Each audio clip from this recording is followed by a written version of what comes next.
Hello, नमस्कार, आदाब, सत श्री अकाल और अस्सलाम वालेकुम। मैं हूं मोहम्मद अहमद काज़मी, लेकर आया हूं आपका पसंदीदा कार्यक्रम आपके रूबरू। इस कार्यक्रम में हम बहुत सी ख़बरें और ख़बरों के पीछे की तह तक पहुंचने की कोशिश करते हैं।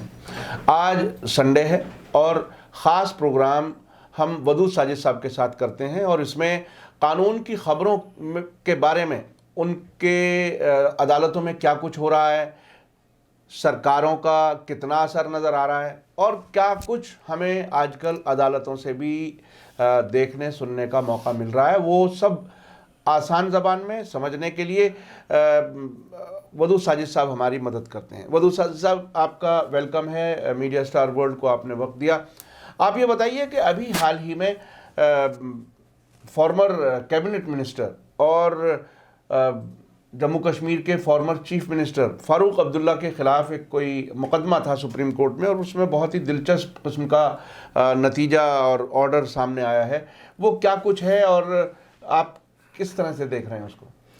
देखिए, इस हफ्ते कई ख़बरें हैं और आपने सही कहा, सुप्रीम कोर्ट में फ़ारूक अब्दुल्ला के ख़िलाफ़ एक रिट डाली गई थी। गुजरात के एक ताजिर ने, रजत शर्मा उनका नाम है, और एक और वकील ने, और उसमें सुप्रीम कोर्ट से यही मुतालबा किया गया था कि फ़ारूक अब्दुल्ला को जेल भेजा जाए और उनके ख़िलाफ़ धारा 124A जो सेडिशन से बहस करती है, यानी गद्दारी का मुकदमा, उन पे किया जाए। बात क्या थी, उन्होंने आर्टिकल 370 को जो एब्रोगेट किया गया था सेंट्रल गवर्नमेंट ने अगस्त 2019 में, उसके ख़िलाफ़ इन्होंने एक बयान दिया था फ़ारूक अब्दुल्ला ने।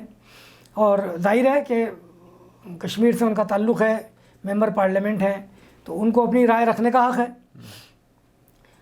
तो उसके ख़िलाफ़ ये रिट डाली गई थी सुप्रीम कोर्ट में। सुप्रीम कोर्ट की चीफ जस्टिस की बेंच ने इस पर यह कहा कि सरकार के जो विचार हैं उनसे अलग कोई विचार रखना वो सेडिशन नहीं है। अब यहाँ तो इस देश में अगर आप देखें, ख़ास तौर पर 2014 के बाद से और अब 2021 में हम बात कर रहे हैं, इतने केसेस 124A और UAPA के लगा दिए गए कि जिनकी कुछ तादाद नहीं है। जो NCRB है, नेशनल क्राइम रिकॉर्ड ब्यूरो, उसे ही पता नहीं है कि रिकॉर्ड भी रखना चाहिए, यानी उसका काम यही है और उसे ये मालूम नहीं है कि हमें रिकॉर्ड भी रखना चाहिए। तो उसने 2016 के बाद से या 14 के बाद से रिकॉर्ड रखना शुरू किया और 2018 तक का ही रिकॉर्ड अभी तक है उसके पास। आज हम 2021 में आपसे बात कर रहे हैं, उसके पास NCRB के पास ना 2019 का है ना 20 का है। यानी संस्थाओं को जिस तरह से नाकारा निकम्मा बनाया जा रहा है, उस अहम NCRB संस्था को भी एक तरह से इशारा कर दिया है कि आप ये सब लिखना पढ़ना बंद करो। ये जाहिर है, वरना उनसे सवाल किया जाता। हाँ। मिनिस्ट्री सवाल करती है, और मिनिस्ट्री को छोड़िए, मिनिस्ट्री से पहले जो कई लेयर हैं, सेक्रेटरी है उस कंसर्न मिनिस्ट्री का, फिर एडिशनल सेक्रेटरी है, फिर इवन चीफ सेक्रेटरी है, होम सेक्रेटरी है, और लॉ मिनिस्टर है, लॉ सेक्रेटरी है। कोई भी आम आदमी RTI डाल करके भी मालूम कर सकता है। हाँ। तो अब ये RTI के ही थ्रू निकाले गए जो आदाद व शुमार या फिगर्स हैं, जिनकी रोशनी में हम और आप आज बात करेंगे। तो मेरा कहना यह है कि सुप्रीम कोर्ट से इतना शानदार एक डिसीज़न आया कि वो जो रिट है, न सिर्फ उस रिट को कैंसिल और खारिज और मुस्तरद किया सुप्रीम कोर्ट ने, बल्कि नाराज़गी जाहिर करते हुए 50,000 रुपये का जुर्माना भी किया रिट करने वालों पर कि क्या बेहुदा और बोगस किस्म की आप रिट लाए हैं। तो ये बहुत अच्छा फैसला है, सुप्रीम कोर्ट को इस पर सलाम करना चाहिए। सुप्रीम कोर्ट ने अपनी जिम्मेदारी पूरी की, बग़ैर किसी खौफ के, बग़ैर किसी लालच के। चूँकि मुल्क में तो इस वक्त दो ही चीज़ें चल रही हैं, खौफ या लालच। अव्वल तो खौफ ही सबसे ज़्यादा चल रहा है। तो ऐसे में अगर सुप्रीम कोर्ट फैसला करता है तो सलाम तो करना ही चाहिए। बेशक। अब इसके तहत अगर मुल्क भर में आप जायज़ा लें तो 124A जो IPC की धारा है, जो सेडिशन से बहस करती है, और UAPA तो इतना आसान हो गया है, और पासा गुजरात में कि जैसे चाय की प्याली आप ख़रीद लें 5 रुपये दे के, इतना आसान हो गया है UAPA लगाना।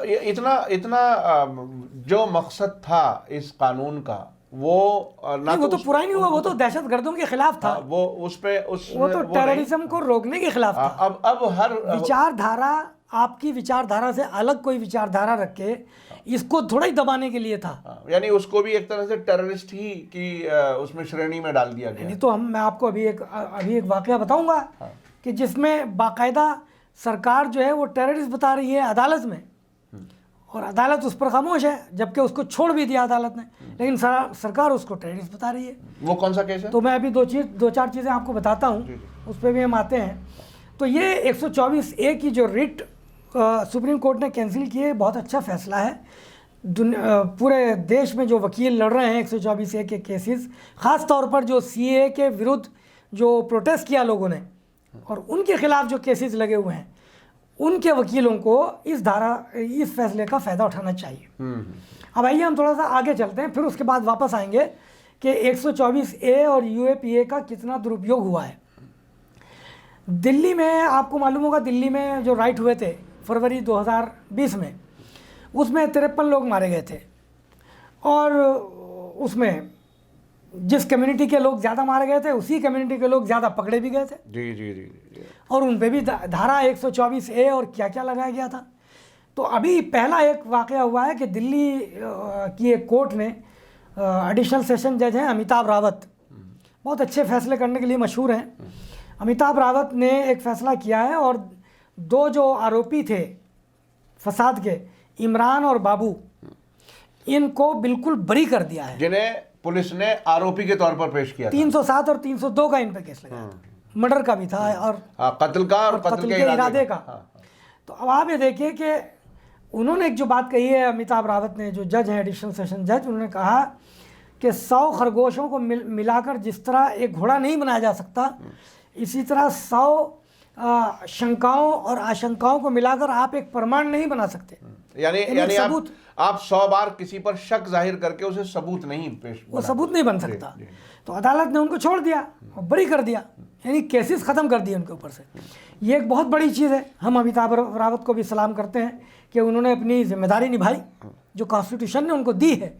कॉन्स्टिट्यूशन को प्रोटेक्ट करने की जिम्मेदारी है जजों की, न सिर्फ ये कि वो विक्टिम्स को छोड़ें और आरोपियों को पकड़ें, बल्कि जो कानून को प्रोटेक्शन देना और आइन को प्रोटेक्शन देना, इसकी भी जिम्मेदारी है उनकी।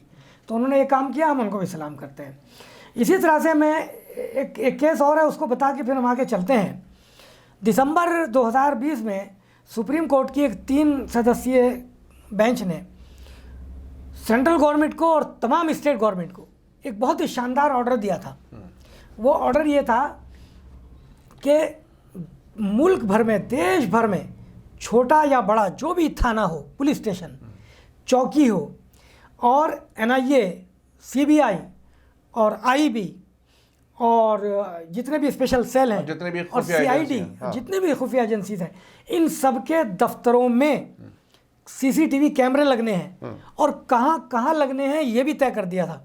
अच्छा, यानी कि inside the office and outside the office, यहाँ तक के जो टॉयलेट्स हैं, जो टॉयलेट कंपाउंड है, उसमें भी CCTV लगाने हैं, सिर्फ अंदर का हिस्सा छोड़ना है।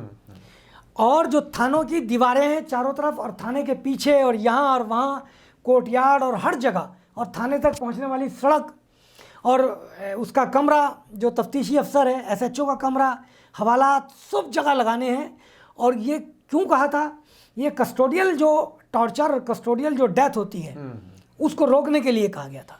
और ये कहा गया था कि पूरे देश में ये हो रहा है और इसका दुरुपयोग रोकना बहुत ज़रूरी है। सेंट्रल गवर्नमेंट ने 4 महीने के बाद, 3 महीने के बाद फिर हाथ खड़े कर दिए।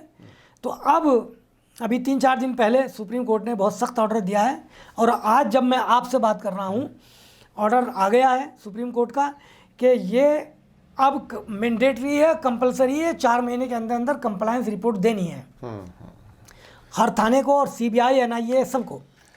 तो बहरहाल ये कुछ अच्छी चीज़ें हैं। अब आइए देखिए, मैं आपको एक चीज़ याद आ गई मुझे, मैं बीच में बताऊं कि एक ज़माने में जब दिल्ली में ये बटला हाउस वाला जो एनकाउंटर हुआ था, उसके बाद दिल्ली की चीफ मिनिस्टर थी शीला दीक्षित, और उन्होंने उसमें उर्दू मीडिया में और काफ़ी हद तक चूँकि क्रिटिसिज्म हो रहा था और जुडिशल उसकी मांग हो रही थी इंक्वायरी की, तो उसमें एक मौका ऐसा आया, एक मीटिंग में इत्तेफाक से मैं भी था, चीफ मिनिस्टर के घर पर कुछ जर्नलिस्ट को बुलाया था।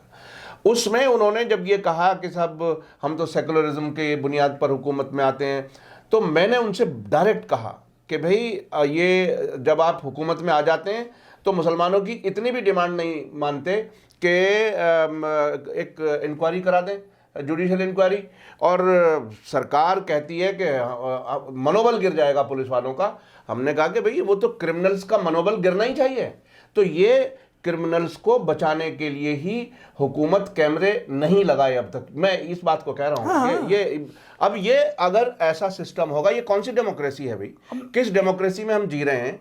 पुलिस को क्या, देखिए पुलिस बुनियादी तौर पर आम लोगों के टैक्स के पैसे से तनख्वाह लेती है, वो कातिल नहीं हो सकती। अगर वो कातिल है तो वो संविधान के खिलाफ है और पूरे मुल्क के लोगों को इस चीज़ पर चेक करना चाहिए। ये बहुत ही अच्छी बात है। अब बात आगे बढ़ाएं, क्योंकि ये बात कहनी इसलिए ज़रूरी थी कि हुकूमतों का और पुलिस वालों का एक अजीब एक तरह से नशा होता है, खन्नास होता है कि साहब हम हुकूमत में हैं तो हमसे कौन सवाल करेगा।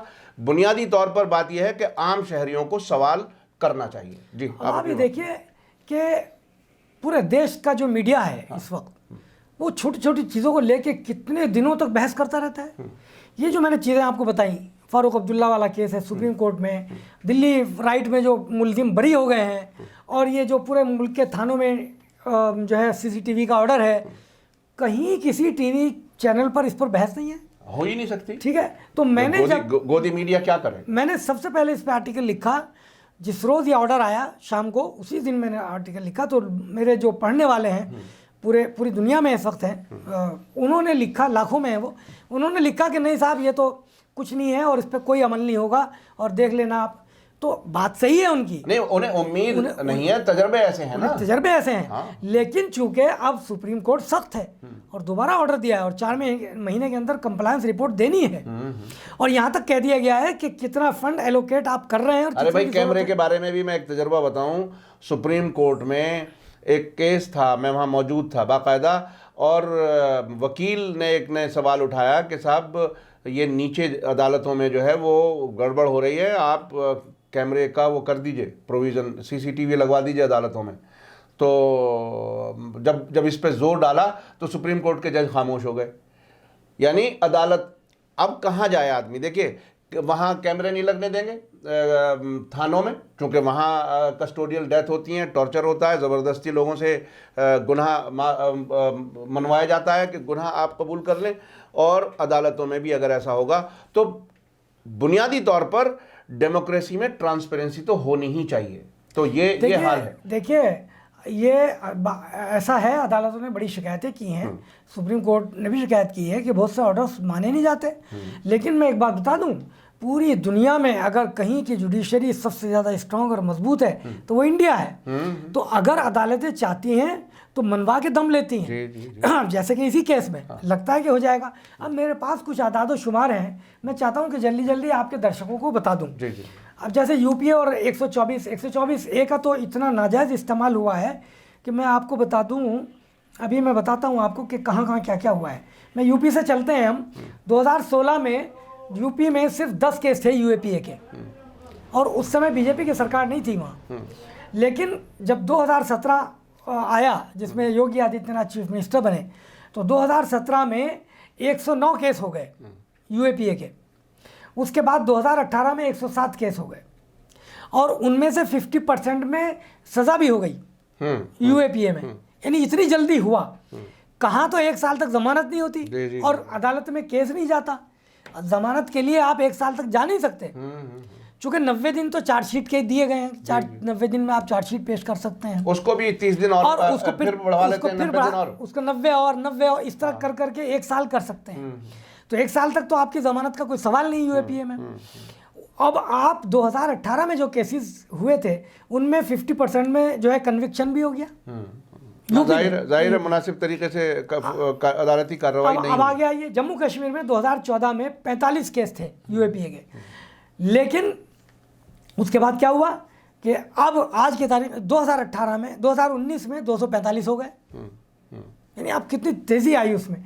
दूसरे स्टेट्स में बहरहाल इसमें कमी आई है यूएपीए में, लेकिन वेस्ट बंगाल में 2018 में एक भी केस नहीं है यूएपीए का, क्योंकि वहाँ दूसरे किस्म की हुकूमत है। दूसरी हुकूमत है। और उस हुकूमत को आप कहते हैं कि अच्छा एनसीआरबी जो मैंने अभी जिक्र किया, नेशनल क्राइम रिकॉर्ड ब्यूरो, उसकी 2018 तक की रिपोर्ट है, उसमें 3,920 केसेस में इंक्वायरी पेंडिंग है यूएपीए में। 3,920 में इंक्वायरी पेंडिंग है। अब जब इंक्वायरी पेंडिंग है तो आप जमानत के लिए अप्लाई नहीं कर सकते। 1182 केस नए आ गए हैं। अच्छा, तो 3,920 केस हैं, उनके अलावा 1182 केस नए आ गए हैं। इसी तरह से अच्छा, अब यूएपीए में चार्जशीट मैंने बताया कि 90 दिन के अंदर दाखिल करनी होती है, लेकिन अदालत से आप फिर उसे 180 दिन करा सकते हैं, फिर बढ़वा सकते हैं। अच्छा, इसी तरह से 2019 में सुप्रीम कोर्ट में वली मोहम्मद वटाली का एक केस गया था यूएपीए का। अब उसमें ज़मानत का मामला था, लेकिन सुप्रीम कोर्ट ने कुछ ऐसी रूलिंग्स दी और कुछ ऐसे पॉइंट उसमें दे दिए, कुछ ऐसे रेगुलेशंस बना दिए कि यूएपीए में ज़मानत और मुश्किल हो गई। अब आप ये देखिए कि अब आप 1 साल में भी अगर यूएपीए में ज़मानत मिल जाए तो बड़ी गनीमत है, क्योंकि बेल कंडीशन इतनी सख्त कर दी कि विशेषज्ञों का ये कहना है कि अब यूएपीए का आरोपी कई बरस तक जेल में रह सकता है। अब इस मुल्क में क्या हो रहा है, कितने केसेस लगे हैं यूएपीए के, मैं आपको बता रहा हूँ सिलसिलेवार। अच्छा, 2018 में सिर्फ 317 चार्जशीट यूएपीए की दाखिल हुई थी, और उनमें 16% केसेस में पुलिस ने 12 साल के बाद चार्जशीट दाखिल की।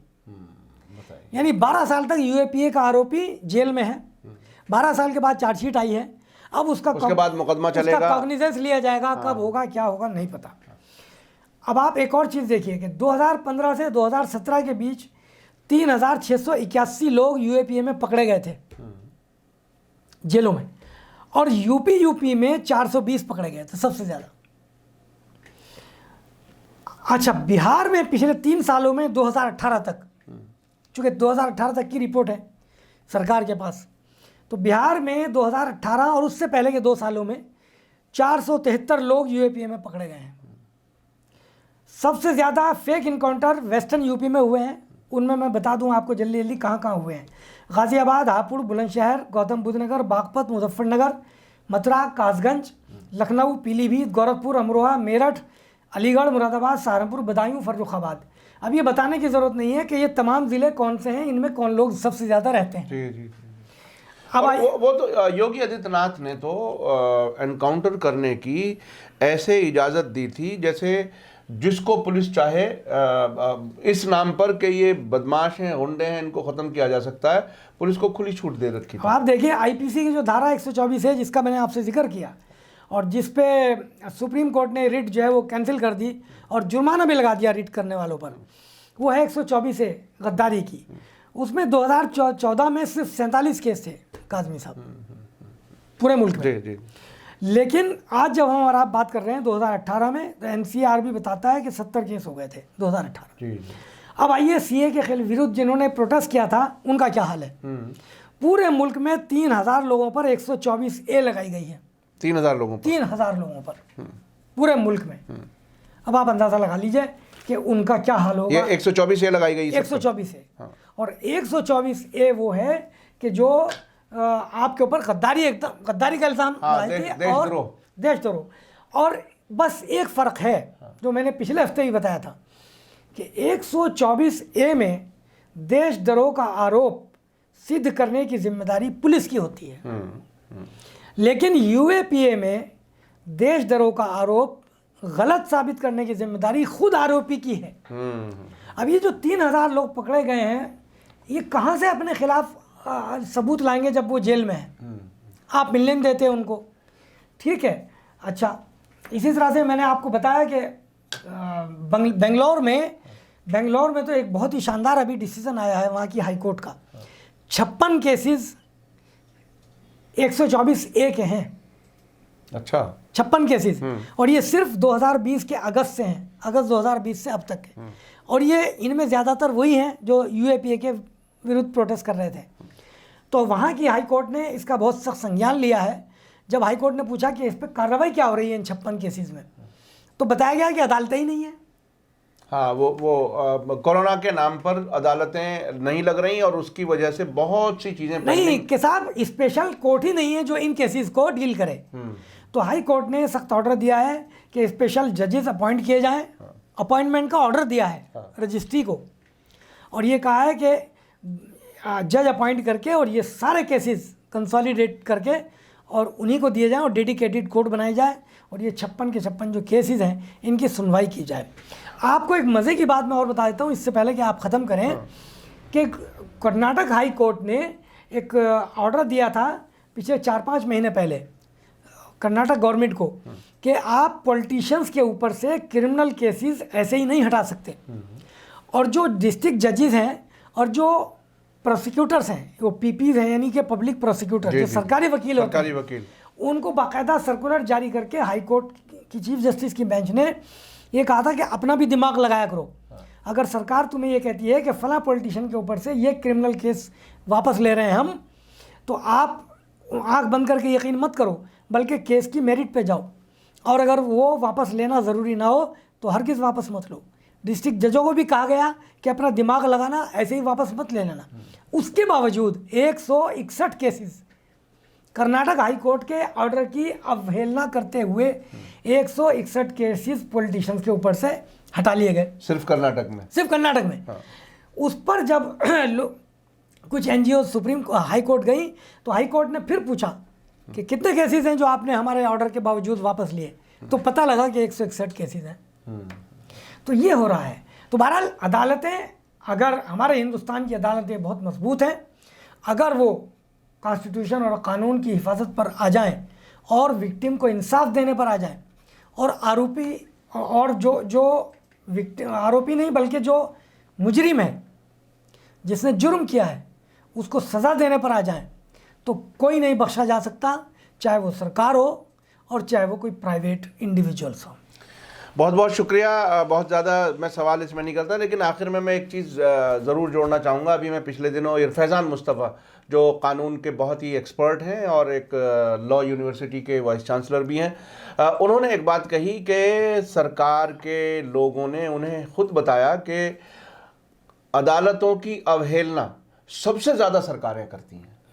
ये अपने आप में एक बहुत ही दिलचस्प बात है कि मुझे याद आया इस पर फैज़ान मुस्तफ़ा ने ये बताया था कि किसी चीफ सेक्रेटरी ने उनसे ये कहा है, किसी स्टेट के, शायद उड़ीसा के, कि उनके खिलाफ 1,19,000 कंटेम्प्ट केसेस हैं। जी। चूँकि सरकार को कोई ऑर्डर दिया गया और सरकार पॉलिटिकल गवर्नमेंट है, उसने वो उस पर अमल नहीं करने दिया, तो अब सेक्रेटरी के खिलाफ नोटिस हुआ है। जी। तो इस तरह से नोटिस एक तरह से खेलते रहते हैं, नोटिसबाजी। चूंकि जाहिर है वो सेक्रेटरी जब रिटायर होगा तो अपने घर जाएगा, उसके नोटिस के क्या मानी है।